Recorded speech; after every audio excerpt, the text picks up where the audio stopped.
warahmatullahi wabarakatuh. Alhamdulillahirabbil alamin wassalatu wassalamu ala asrofil anbiya'i wal mursalin wa ala alihi washabihi ajmain nama ba'du. Yang terhormat Dr. Teguh Triyanto MPD selaku dosen pengampu mata kuliah filsafat ilmu serta teman-temanku sekalian yang berbahagia. Puji syukur kehadirat Allah Subhanahu wa taala yang telah memberikan kita semua nikmat sehat dan juga nikmat sempat, sehingga meskipun dalam keadaan pandemi COVID-19 kita masih tetap dapat melaksanakan perkuliahan pada hari ini. Sholawat serta salam semoga selalu tercurah limpahkan kepada junjungan kita Nabi Agung Muhammad SAW yang selalu kita nantikan syafaatnya di yaumul kiamah kelak. Sebelum memasuki sesi diskusi ini, perkenankanlah saya untuk terlebih dahulu memperkenalkan anggota dari kelompok 2. Yang pertama ada saya sendiri, Meilia Komaini, NIM 19 17 20 10 99, selaku moderator sekaligus pemakalah pertama. Selanjutnya ada rekan saya, Agnes Wilujeng Aulia, selaku pemakalah kedua.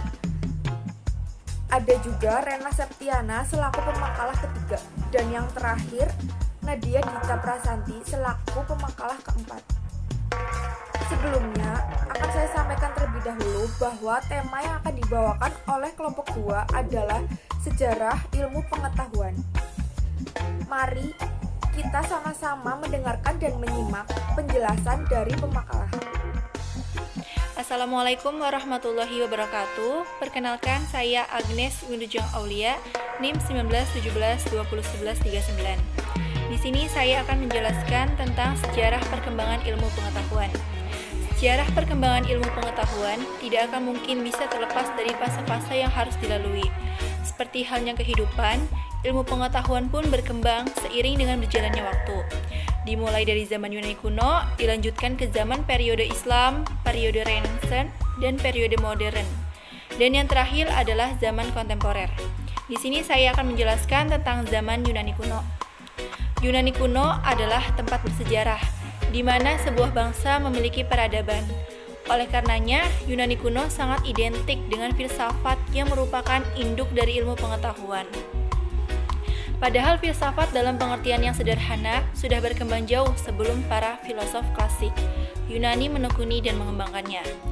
Seiring dengan berkembangnya waktu, filsafat dijadikan sebagai landasan berpikir oleh bangsa Yunani untuk menggali ilmu pengetahuan, sehingga berkembang pada generasi-generasi setelahnya. Karena itu, periode perkembangan filsafat Yunani merupakan entry point untuk memasuki peradaban. Zaman ini berlangsung dari abad 6 sebelum Masehi sampai dengan sekitar abad 6 Masehi. Zaman ini menggunakan sikap inquiring attitude, yaitu suatu sikap yang senang menyelidiki sesuatu secara kritis dan tidak menerima pengalaman yang didasarkan pada sikap reseptif atau sikap menerima begitu saja. Sehingga pada zaman ini filsafat tumbuh dengan subur. Yunani mencapai puncak kejayaan pada zaman keemasannya. Pada zaman ini, banyak bermunculan ilmuwan yang terkemuka. Di antaranya, yang pertama adalah Thales. Thales memimpin pada tahun 545 sampai 624 sebelum Masehi. Kurang lebih 600 tahun sebelum Nabi Isa terlahir.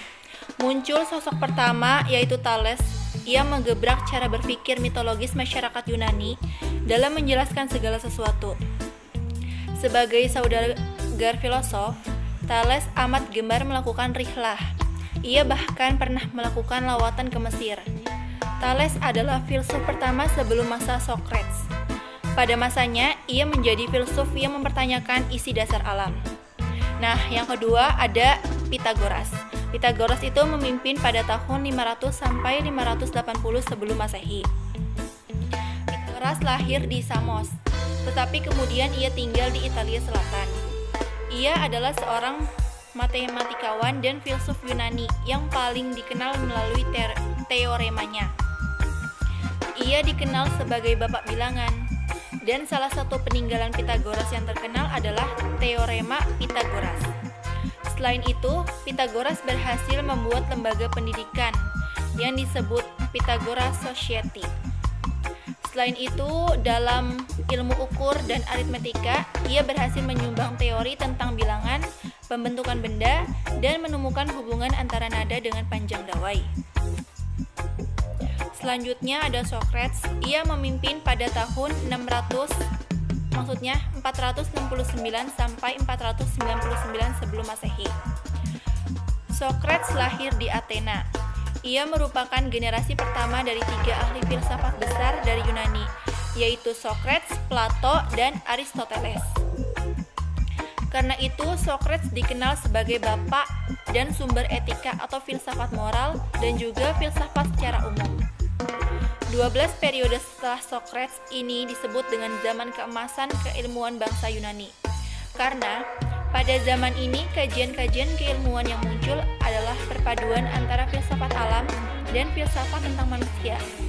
Tokoh yang sangat menonjol adalah Plato, 429 Masehi sampai 347 sebelum Masehi, yang sekaligus murid Socrates.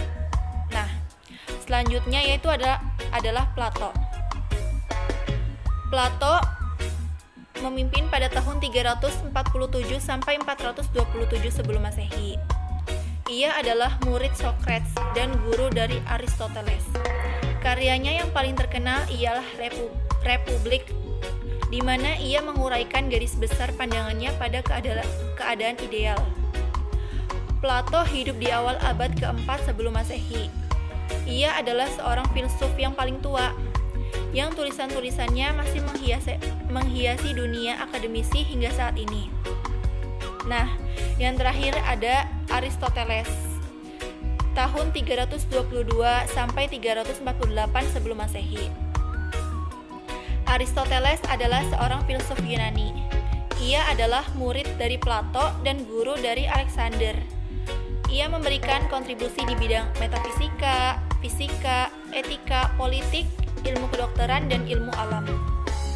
Di bidang ilmu alam, ia merupakan orang pertama yang mengumpulkan dan mengklasifikasikan spesies-spesies biologi secara sistematis. Sementara itu, di bidang politik, Aristoteles percaya bahwa bentuk politik yang ideal adalah gabungan dari bentuk demokrasi dan monarki. Masa keemasan keilmuan bangsa Yunani terjadi pada masa Aristoteles. Ia berhasil menemukan pemecahan persoalan-persoalan besar yang dipersatukannya dalam satu sistem, yaitu logika, matematika, fisika, dan metafisika. Logika Aristoteles berdasarkan pada analisis bahasa yang disebut silogisme. Sekian penjelasan dari saya, terima kasih. Ya, saya akan melanjutkan materi yang kedua, yaitu periode Islam. Tidak terbantahkan bahwa Islam sesungguhnya adalah ajaran yang sangat cinta terhadap ilmu pengetahuan. Hal ini sudah dilihat dari pesan yang terkandung dalam Al-Quran yang diwahyukan pertama kali kepada Nabi Muhammad SAW, yaitu surat Al-A'la, dengan diawali dengan kata bacaan Iqra, yang berarti bacalah. Menurut Harun Nasution, keilmuan berkembang pada zaman Islam klasik, yaitu pada 650 sampai 1250 Masehi. Keilmuan ini dipengaruhi oleh persepsi tentang bagaimana tingginya kedudukan akal seperti yang terdapat dalam Al-Quran dan hadis.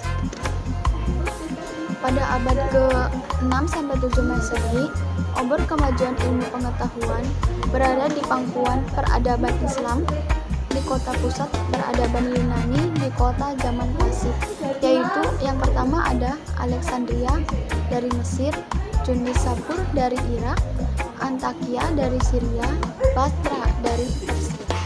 Para ilmuwan kedokteran pada masa peradaban Islam yaitu ada Al-Razi pada 850 sampai 923. Yang kedua yaitu ada Ibnu Sina pada 980 sampai 1037. Yang terakhir yaitu ada Ibnu Rushd pada 1126 sampai 1190. Ya, terima kasih. Selanjutnya akan dilanjutkan materi berikutnya. Assalamualaikum warahmatullahi wabarakatuh. Perkenalkan, nama saya Nadia Prasanti, NIM saya 1917-2010-82. Saya di sini akan melanjutkan presentasi dari Mbak Rena. Di sini saya akan menjelaskan tentang zaman Renaissance. Secara etimologi, Renaissance berasal dari bahasa Latin, yaitu kata re yang berarti kembali dan naitra yang berarti lahir. Secara bebas, kata Renaissance dapat diartikan sebagai masa peralihan antara abad pertengahan ke abad modern yang ditandai dengan lahirnya berbagai kreasi baru yang diilhami oleh kebudayaan Eropa klasik, Yunani, dan Romawi yang lebih bersifat duniawi. Renaissance lahir sekitar abad ke-15-16 Masehi. Tatkala kaum intelektual, politik, dan seniman di daratan Eropa serentak bertekad untuk mengadakan suatu gerakan pembaharuan yang menginginkan kebebasan berpikir untuk merubah doktrin agama yang dirasakan sangat mengekang kemerdekaan batin. Renaissance muncul dari timbulnya kota-kota dagang yang makmur akibat perdagangan, mengubah perasaan pesimistis zaman abad pertengahan menjadi optimistis. Hal ini juga menyebabkan dihapusnya sistem stratifikasi sosial masyarakat agraris yang feodalistik. Timbul kemauan untuk melepaskan diri dari ikatan feodal menjadi masyarakat yang bebas, termasuk kebebasan untuk melepaskan diri dari ikatan agama, sehingga menemukan kemandirian demi kemajuan.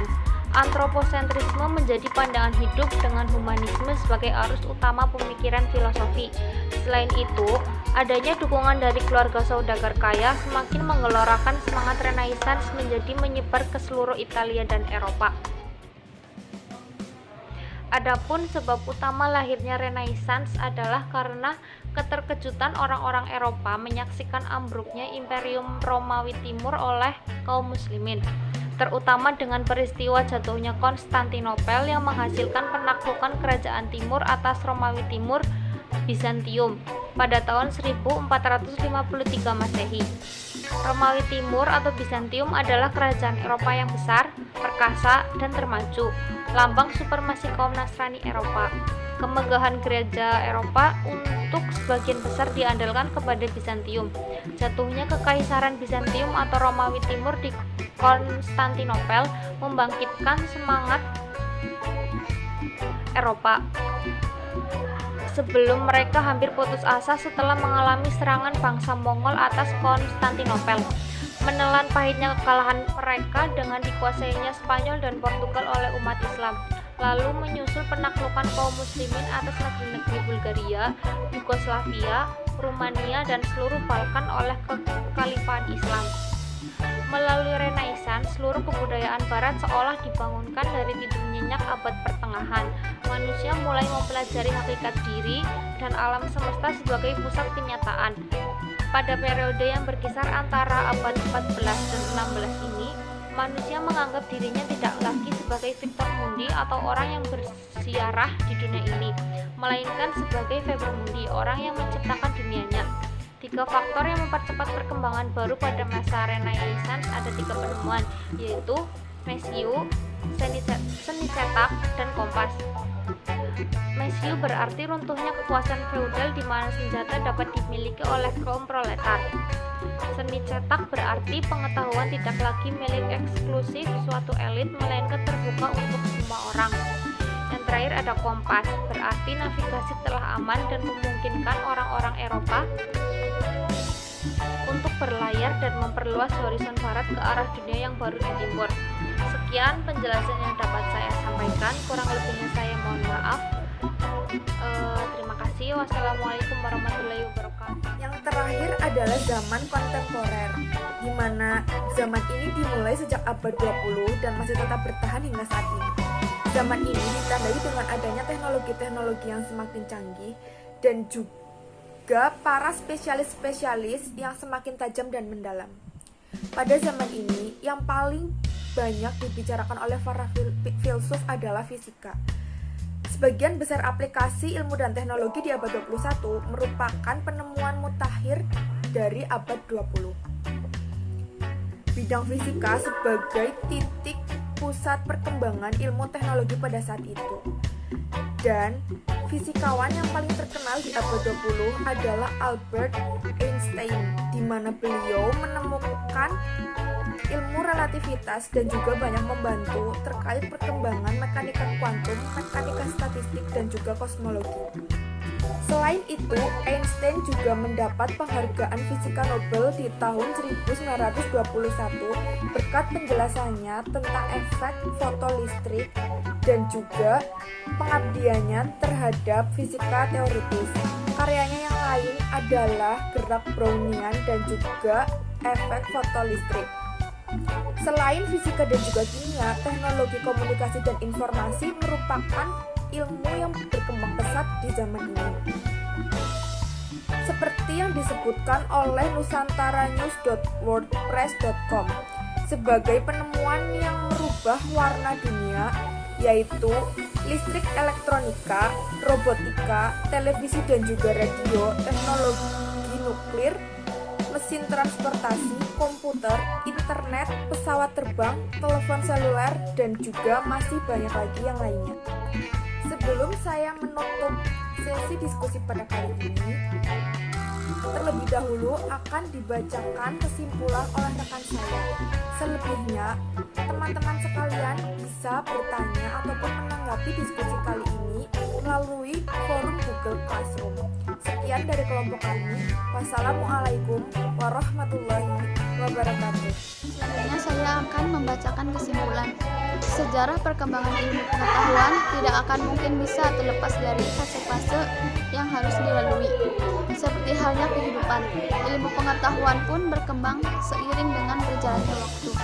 Dimulai dari zaman Yunani kuno, dilanjutkan ke zaman periode Islam, kemudian periode Renaissance, kemudian periode modern, dan yang terakhir adalah zaman kontemporer. Dari semua fase yang telah dilewati, tidak lain adalah merupakan tahap ilmu pengetahuan mengalami perkembangan sampai bisa berada pada titik tertinggi seperti sekarang. Sebagai sivitas akademia, tentu saja kita perlu dan harus mengkaji sejarah ilmu pengetahuan. Sebagai bentuk apresiasi tertinggi kita terhadap perjuangan para ilmuwan terdahulu yang berusaha menjadikan kehidupan yang lebih mudah dengan